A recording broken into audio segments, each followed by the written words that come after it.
Você está assistindo ao Hora da Saúde sobre o uso nocivo do álcool. Nós estamos aqui com a doutora Maísa Estevão Maia. Continuamos a conversa nesse terceiro bloco, respondendo as principais dúvidas dos telespectadores. Doutora Maísa, para começar, como eu sei ou posso saber que eu estou tendo ou posso estar tendo problemas com o álcool? Tem alguns sinais que podem direcionar. Tem um teste, inclusive, que ele é muito simples, que são 4 perguntas que a gente usa na atenção primária e a pessoa também pode se autoavaliar, que, assim, essas 4 perguntas são: já pensou alguma vez em parar de beber? Já ficou chateado porque alguém criticou que você estava bebendo muito? Já se sentiu culpado por beber? E já teve que beber de manhã para poder aliviar uma ressaca ou se sentir mais tranquilo? E esse é um alerta bem grande, né? Exato. Então, assim, dessas 4 perguntas, se a pessoa responder sim a duas delas, já indica um uso de risco, né? E a gente tem alguns sinais também que sugerem que a pessoa está iniciando um processo de dependência do álcool. Um deles é quando a pessoa deixa coisas que antes davam prazer para ela por conta da bebida. Então, antes ela tinha um momento em família, tinha um tipo de hobby, por conta da bebida ela passa a priorizar esse tempo bebendo do que essas coisas anteriores, né? Outro sintoma de abstinência, não, de dependência, é quando tem tolerância.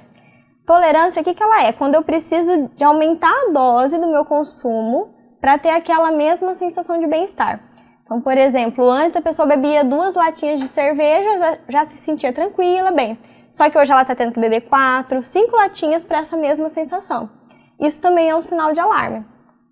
Outro sinal, quando ela interrompe o uso e começa a apresentar sintomas de abstinência. Então, começa a ter tremor, dor de cabeça, náuseas. Então, também indica que ela já pode estar ali com um consumo um pouquinho mais intenso. E respondendo apenas 2 dessas perguntas. Você vê que não é tão difícil, né? Então, se a pessoa falar assim, nossa, minha família está me criticando e já passou na minha cabeça parar, já indica que ela deve estar com um consumo aí um pouquinho já de risco exagerado. Em geral, as pessoas demoram para perceber também os sinais da abstinência? Sim. A abstinência em si, ela já vai acontecer quando já tem um uso prolongado da substância. Então, quando a pessoa já entrou no que a gente chama de dependência, né? Então, muitas vezes passa despercebido. Até porque a gente tem uma fase que a gente chama de motivação, que seria pré-contemplativa.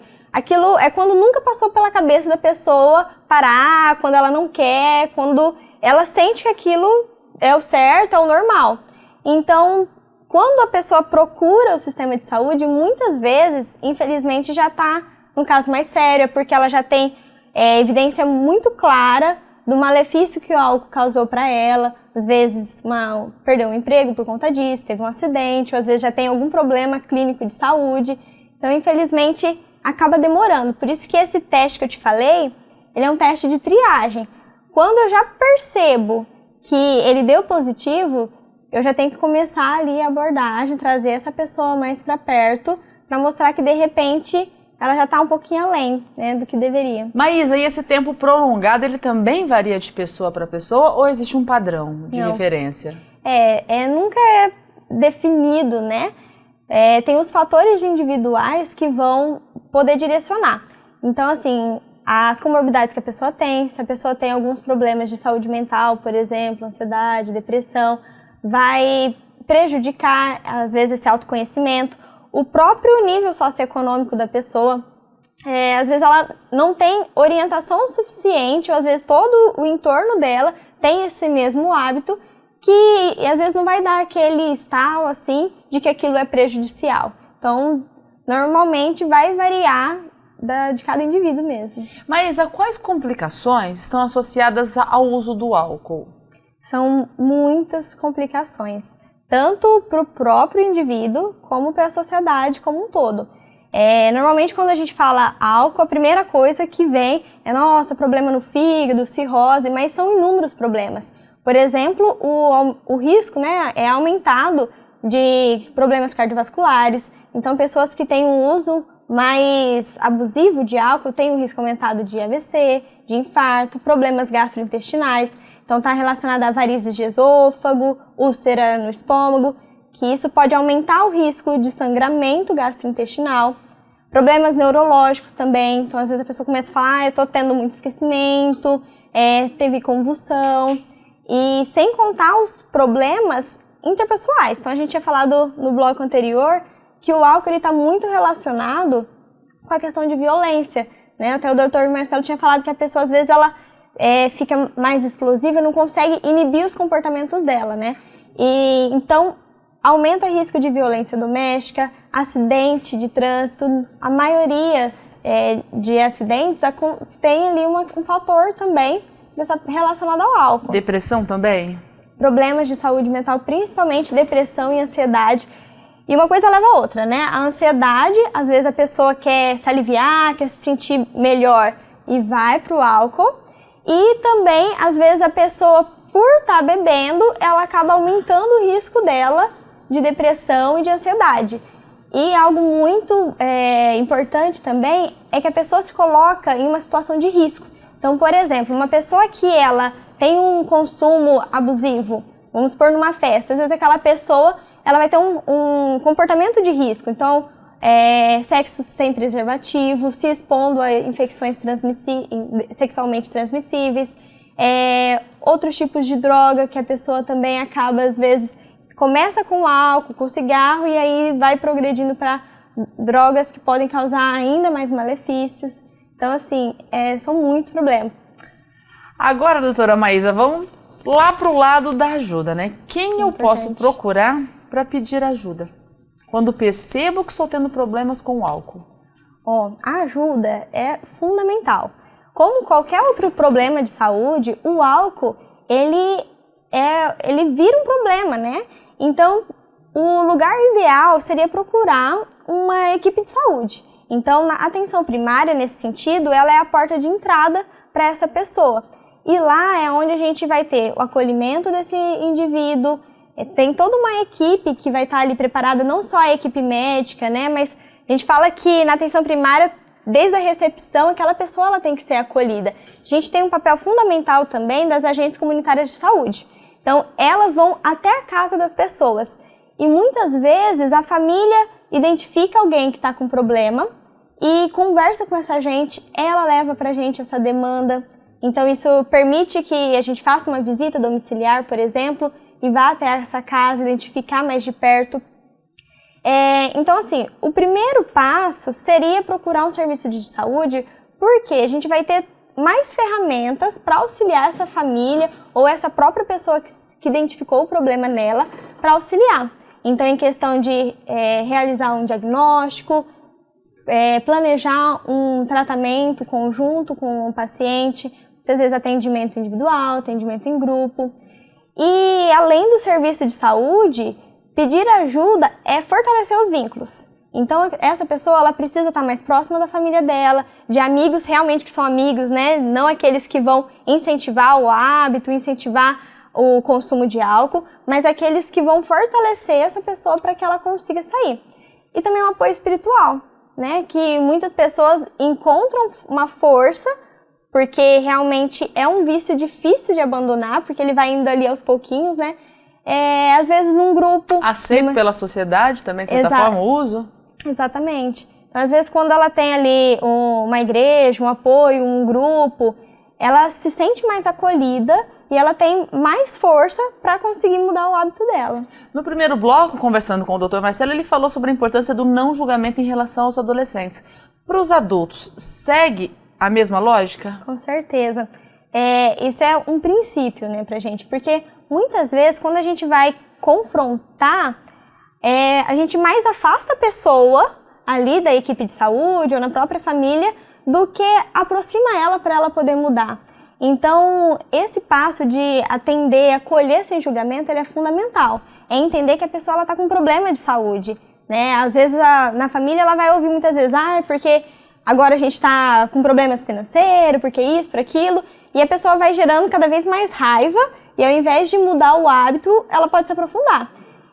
Já quando ela se sente acolhida e ela ouve ali a verdade, porque no serviço de saúde a gente não vai poder aprovar, né, o que ela está fazendo. Não julgar não é você confirmar, não, tudo bem, eu entendo. É você dar orientação e mostrar que aquilo não está fazendo bem para ela. Então, às vezes, a gente tem que colocar numa balança, assim, o que você quer para o futuro? Ah, isso. Será que esse consumo, será que o que você está fazendo vai te ajudar a chegar nesse caminho que você planejou? Então, às vezes, a gente vai colocar a verdade para ela, mas não de uma forma criticando, mas dando ferramentas para que a pessoa se sinta forte o suficiente para criar caminhos, né, para ela conseguir sair desse hábito. Maísa, a pessoa foi lá, procurou ajuda. Qual é o tratamento? Muitas vezes a gente fala tratamento, já vem na cabeça remédio, né? Mas, na verdade, remédio a gente até pode usar, e às vezes acaba usando nos casos mais moderados, mais graves, mas o tratamento é um conjunto de coisas. Isso que a gente estava conversando sobre acolhimento, escutar realmente o que a pessoa está dizendo, o sofrimento dela, criar um vínculo para que ela se sinta confiante para poder abrir os problemas dela, para você identificar o porquê que começou esse hábito. Tudo isso já faz parte do tratamento. E aí a gente fala que a gente vai fazer um plano terapêutico singular. O que é isso? Cada pessoa, a gente também já falou disso, é individual. Uhum. Então, às vezes, o problema que levou aquela pessoa a exagerar ali no álcool é diferente de outra pessoa. E eu preciso tornar aquilo importante e relevante para ela. Então, nesse plano conjunto, eu vou ter que entender o porquê disso, por que ela talvez tenta descarregar a ansiedade dela na bebida. E trabalhar na causa do problema. Trabalhar na causa do problema. Um exemplo seria assim, às vezes o gatilho para aquela pessoa beber é porque ela sai do serviço, faz uma rota que passa em frente de um bar, e aí naquele bar tem os amigos e ali já começa a beber. De repente, no plano daquela pessoa, a gente vai ter que falar assim, olha, sua rota do serviço vai ter que mudar. Ao invés de você fazer esse caminho que passa em frente do bar, você vai ter que fazer um outro caminho. Mas isso aí vai funcionar se ele não estiver dependente ainda? Isso ou funciona, faz parte? Faz parte. Mesmo quando já está dependente, a gente tem que identificar qual é a motivação que a pessoa tem, se ela já está querendo, se ela já está começando a fazer alguma mudança na rotina dela.